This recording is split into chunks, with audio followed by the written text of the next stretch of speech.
हरे कृष्णा मित्रों, मैं गजानंद अग्रवाल cow-grazing.com से आज एक बहुत ही इम्पोर्टेंट, बहुत ही इंटरेस्टिंग चीज़ मैं आपको बताने वाला हूं। और ये जो बात मैं आपको बताने वाला हूं, ये मैंने बहुत सालों पहले समझी थी, सीखी थी। और ये एक टीचर पॉइंट ऑफ व्यू से भी आप समझ सकते हो या एज ए पेरेंट, माता पिता पॉइंट ऑफ व्यू समझ सकते हो, क्योंकि ये प्रिंसिपल ऐसा है लाइफ का जो हमें कहीं किसी ने सिखाया भी नहीं होगा और एक सच्ची घटना है। तो ये कहानी है, क्योंकि ये अंग्रेजी में मैंने पढ़ी थी और मैं हिंदी में अनुवाद कर रहा हूँ, तो मैं इनमें जो कैरेक्टर्स हैं उनके नाम भी हिंदी के ही ले लूँगा। तो एक नए प्रोफेसर थे जिनका नाम था राजू भाई। तो राजू भाई अपने ग्रेजुएशन ही पूरा किया था उन्होंने, और फिर वो उनको नई नई जॉब लग गई एक यूनिवर्सिटी में एक टीचर के हिसाब से। स्कूल चालू होने वाली थी, जो कॉलेज थी वो चालू होने वाली थी, और कुछ दिन पहले ही उन्होंने कॉलेज में अपना गृहवास कर लिया था और रहने लग गए थे, और दूसरे टीचरों से उन्होंने दोस्ती कर ली थी। तो टीचर लोग भी थोड़ा खेलते हैं, कूदते हैं, तो वो राजू भाई थोड़ा फुटबॉल खेल रहे थे दूसरे टीचर्स के साथ। और दूसरे टीचर ने पूछा, तो राजू भाई तुम्हें जॉब तो मिल गई, तुम्हें पता है तुम्हें कौन सी क्लास मिली है? तो राजू भाई ने बोला, हाँ मुझे पता है, मुझे सेकंड ग्रेड को पढ़ाने का मौका मिला है। तो वो जो टीचर थे जिनका नाम समीर भाई था, उन्होंने, क्या बात कर रहे हो, तुम्हें सेकंड ग्रेड मौका मिल गया? सेकंड ग्रेड तो हमारे यूनिवर्सिटी की सबसे बढ़िया क्लास है, और वो बच्चों आपको दे दिए, आप तो नए टीचर हो यार, तुम्हारी मतलब कोई कमाल होगा तुम्हारे में डेफिनेटली। नहीं तो इतनी बढ़िया क्लास, हर टीचर चाहता है कि उसके क्लास सबसे बढ़िया हो, और ये एक सबसे बढ़िया क्लास है हमारी यूनिवर्सिटी की, और आपको इसका मौका मिल गया। क्योंकि यूनिवर्सिटी में कैसे सेकंड जो ग्रेड था वो नंबर 1 बच्चों का था, और फर्स्ट ग्रेड, थर्ड ग्रेड और फोर्थ ग्रेड अलग अलग लेवल के बच्चों का था। तो राजू भाई सोचे, यार ये तो बहुत बढ़िया हुआ कि अपने को सबसे बढ़िया स्टूडेंट मिले हैं पढ़ाने के लिए। तो उन्होंने पढ़ाना चालू किया।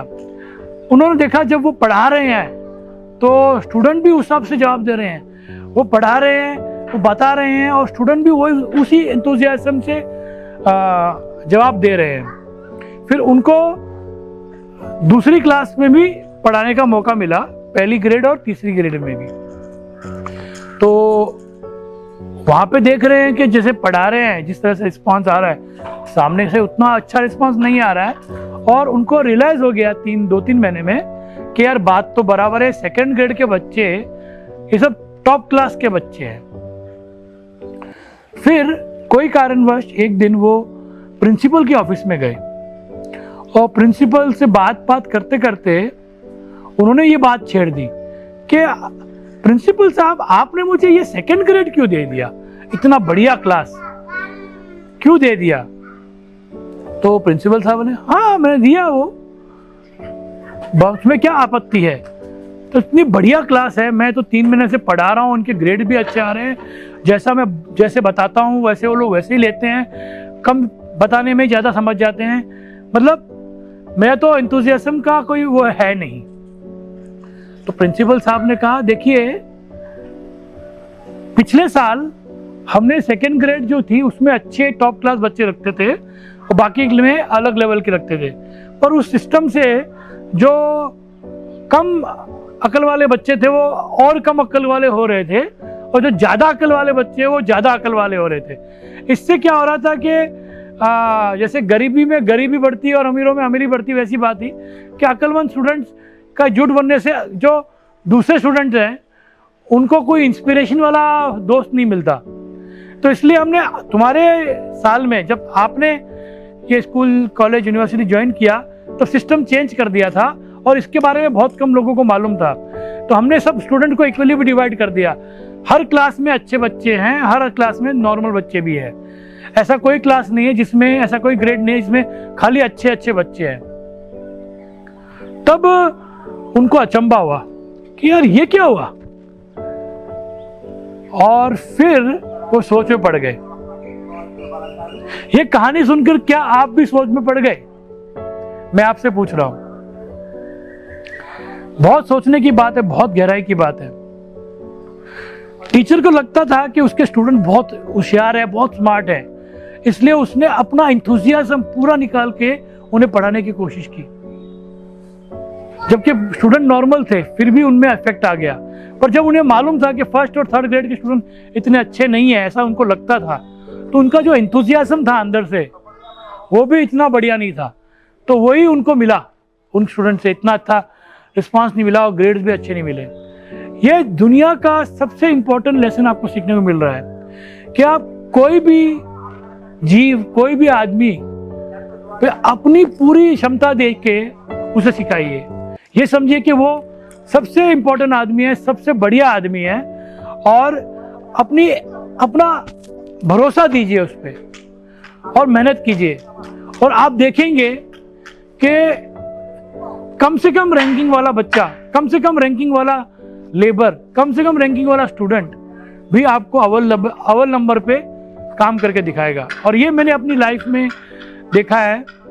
मैं एक टीचर हूँ, एक तरह से मैं जो भी मैं सीखता हूँ वो मैं शेयर करता हूँ। तो मैंने देखा है कि जब भी मैं कैमरे में कोई भी ज्ञान देने की कोशिश करता हूँ, मैं ये नहीं देखता कि कौन देख रहा है। मैं ये देखता हूँ कि ज्ञान इस तरह से जाए कि लोएस्ट वाला आदमी भी या बच्चा भी हो, उसको भी बात समझ में आ जाए। तो यही बात मुझे आपसे कहनी थी, और मैं आशा करता हूँ कि ये बात का आप अपनी ज़िंदगी में ज़रूर उतारेंगे और हर व्यक्ति को इम्पोर्टेंस दे के उससे अपनी बातें व्यक्त करेंगे। हमारे दुनिया में 84 लाख जीव हैं, और 84 लाख जीवों में हर जीव आते हैं। आदमी आता है, कुत्ता आता है, बिल्ली आती है, सब समझते हैं। आप कोशिश करें तो चिड़िया भी समझ जाती है अगर प्रेम से। पर आपको ये समझना जरूरी है कि वो बहुत इंपॉर्टेंट है। जिस जीव के साथ आप काम कर रहे हैं वो बहुत इंपॉर्टेंट है, वो भगवान का भेजा हुआ है। उसकी वैल्यू हमारे से कम नहीं है, और उसे समझाना जरूरी है। और जो भी आप समझाएं, ये मत सोचे कि वो समझ नहीं पाएगा या जो भी बातें।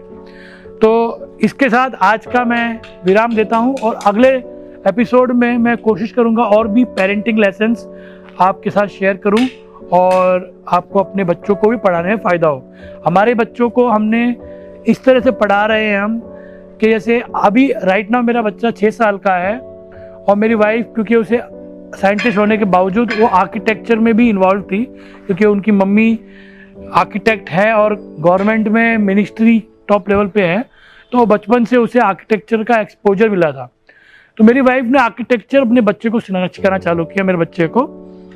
और 6-6.5 साल का बच्चा आज मुझे हमारा जो नया घर बनने वाला है उस घर की पूरी डिज़ाइन, और कौन सा पिलर क्यों लग रहा है, कौन सा सीलिंग क्यों लग रहा है, कौन सा दीवार क्यों लग रहा है, कौन सा स्विमिंग पूल क्यों लग रहा है, कौन सा वाटर हार्वेस्टिंग टैंक क्यों लग रहा है, वो पूरी डिज़ाइन मुझे समझा पा रहा है, और बता रहा है कि पापा ये इस तरह से बनने वाला है घर, और ये मेरी डिज़ाइन है।